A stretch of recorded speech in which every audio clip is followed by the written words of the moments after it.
Hello everybody and welcome to another video of Top 5 Records, and today I'm going to talk about Herman Brood, or Herman Brood as they refer to him in the United States.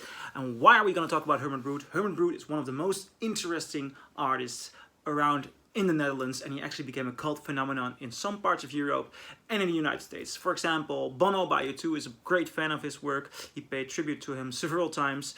Black Francis, the lead singer of the Pixies, made a solo record in homage to Herman Brood called Blue Finger, and he produced a stage play called The Death and Life of Herman Brood, which is referring to his suicide by jumping off the Hilton Hotel, which Herman did 20 years ago on this very day. And he left life, but he left behind a brilliant legacy. And let's talk about that legacy, because he made some very interesting records. And I'd like to start the list off with an album called Go Nuts. Go Nuts is not often referred to as one of his better albums. A lot of fans were actually disappointed when he came home from the States with this album, but I actually quite like it. It's simple. The people expected a rock and roll record, but this is rock and roll meets a bit of funk, a bit of soul. The producers did some altering on his style, and although that might not go well with rock and roll expectations, this album has an interesting sound. It has some interesting horns. It has a certain interesting energy. Herman had, you can hear that he was on an energy edge because of the touring, but he was still full of life. It sounds interesting. His voice on here sounds very interesting. There are some great hits on there. I Don't Need You is the one you should skip. It sounds very kitschy, but I'll Be Doggone, Go Nuts, Love You Like I Love Myself, Hot Shot. This record is interesting and should not be disregarded. Alright, and the next one is a bit awkward for me, because I usually revert to vinyl, and this record has been released on vinyl. It has been released last year, but in a different version. There was some altering done, and though that might be interesting for anyone, and perhaps I even might buy the record, I'm gonna show you the CD, because the CD is very true to its original sound, and that was also the power of this CD. Because Herman got back to his original strength, stripped to his bare bone of rock and roll. And that was interesting, because this was the year in which he died, and he was dealing with his alcohol addiction, his drug addiction. He was trying to kick off. That's also why the album is called Ciao Monkey, because I believe it started with William S. Burroughs, who referred to a monkey on his back. He called his addiction a monkey on his back, and Herman tried to get rid of his monkey, which resulted in some very heavy physical problems. And for example, he gets very personal about it. A song like Dance On, he sings about the scent, his body's scent changing during the kicking off, and he sings, "I don't deserve to die stinking like this." He felt his end was coming, and he felt that something, he was not in control of his body anymore. And he is very intimate on this record about the last phases of his life. There's also a song in here which is beautiful and saddening, When I Get Home. It's a cover of a Nick Cave song, and the way Herman Brood sings and plays it, and actually that it is the last song he released during his life, a song sung for his children. It's very beautiful. It's very intimate. It's one of the most beautiful things he recorded. This is a beautiful, beautiful goodbye of a record.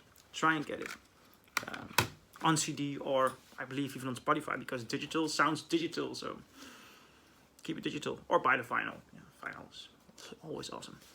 The number 3, Cha Cha. Herman Brood had a brilliant live reputation, and there are several bootlegs which sound okay, which sound good, and on which you can hear the energy of the band, because I think in understanding what was good about Herman Brood, it has a lot to do with the energy and the speed-driven band behind that. And live, and this is somewhat of a live recording. They did it in the studio because they could not get the multi-track channels to a live stage, so they went back into the studio and did their live set on a studio stage. but you hear it with the live energy. You hear it with the drummer giving the not the volume, but the tempo. The tempo goes way up, way much faster than on the studio records, which is interesting because that is where the core of the sound lies. It's very dirty, raunchy rock and roll, short songs, but lovely, energetic. And this album, Cha Cha, it also has a great Most Ellison cover. If you're going to the city. It has great songs, it has great hits on it. Still Believe is on here. Beautiful song, and it also sounds gorgeous. It's a very good live recording. Also, if you're, by the way, into Herman Brood live recordings, there is a radio recording, never released on vinyl, but it's from the 1979 Boston show, which was a couple of days before the famous Bottom Line show in New York, where Herman fell off the stage because he drank too much. Everybody thought, was the American tour good or not? Listen to the Boston show and you'll hear he's cracking it. It's brilliant. The number 2, something completely different. It's Street. It's his first album under the name Herman Brood and his Wild Romance. And Street is interesting because there's something experimental about it. The producer Jan Schuurman, which is a very good, very brilliant, he was a very brilliant producer in the Netherlands. He tried some experimenting. There are strange reverbs, there's strange things with tubes to the voices. And it's interesting. It doesn't take away any of the intimacy because it's a very intimate record. You can hear the blues elements in Herman's voice, in his work, in his piano playing. There are some very good Herman Brood songs, very good compositions. Feels Like Love, One More Dose, Pop It. There is this one song which is my favorite Herman Brood song, the favorite recording of his, and that's the song Turn It On, with a brilliant guitar work by Jan Akkerman, the guitar player of Focus, and it's just the most beautiful blues jazzy night song. It's wonderful. If you ever come across one of these, because it's pretty hard to find in an original pressing, buy it immediately. You're gonna love it. And the number 1 Herman Brood record, number 1 album, it's an easy pick. I mean, the others were good albums. Some 5-star albums, Cha Cha and Street, I would give 5 stars. This is one of the best albums ever recorded in the Netherlands, or Europe for that matter. It's Sphritsz, Herman Brood's Wild Romance, Sphritsz. It starts off with Saturday Night, which was even a bigger hit in the States than in the Netherlands. It entered the top 20 over there, and then it just continues. I mean, Dope Socks, 1, Doing It, Champagne and Wine. It's a cover of an Otis Redding song. Rock and Roll Junkie, Never Enough, Doreen, Skid Row.